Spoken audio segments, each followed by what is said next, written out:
North Korea could be set to sell new tactical guided missiles to Russia, in addition to its alleged supply of short-range ballistic missiles.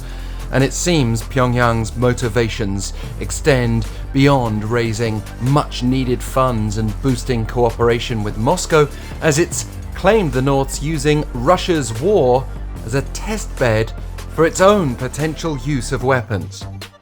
So, with that in mind, let's take a look at comments from South Korea's Defense Minister Won-sik.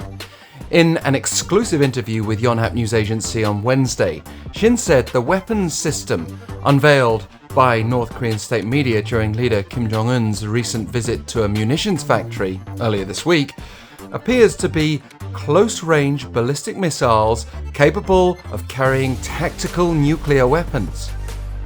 Shin explained that the North first test-fired a CRBM in April 2022.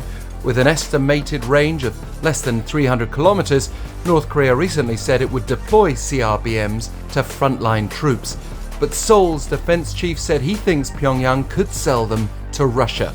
The US recently declassified intelligence showing that the North had provided Russia with ballistic missile launchers and several ballistic missiles with ranges of 900 kilometers. Some of these were allegedly used to strike Ukrainian targets on December 30th, January 2nd, and as recently as Saturday.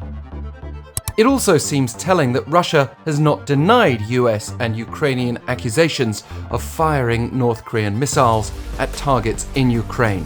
When asked about that during a call with reporters this week, a Kremlin spokesperson replied, "No comment." And a major concern, according to Seoul's top envoy at the United Nations Wednesday, is that Russian launches of North Korean ballistic missiles could give Pyongyang valuable technical and military insights and could encourage it to export weapons to other countries.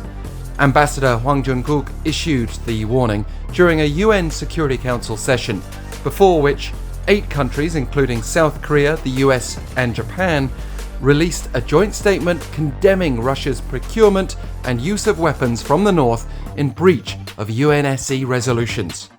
Hwang accused North Korea of using Ukraine as a test site of its nuclear-capable missiles in wanton disregard of Ukraine's territorial integrity and safety of the Ukrainian people. He concluded that for South Korea, this comes as a clear and present demonstration of the existential threat.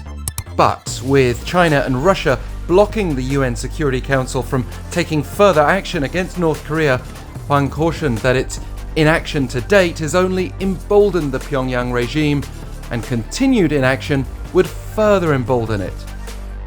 Coming back to Defense Minister Shin, he also said North Korea has been preparing to test fire a new type of intermediate-range ballistic missile as early as this month, following 2 solid fuel engine tests in November.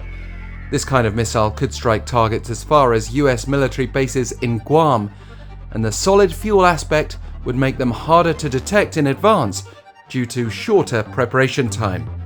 And Shin speculated that this year could witness the North both launching intercontinental ballistic missiles at normal angles to test their atmospheric re-entry technology and precision strike capability, as opposed to the lofted angles seen previously, and conducting a 7th ever nuclear test to make smaller, lighter nuclear weapons. Considering upcoming elections in South Korea and the US, the defense minister said Pyongyang may consider the optimal timing to exert influence.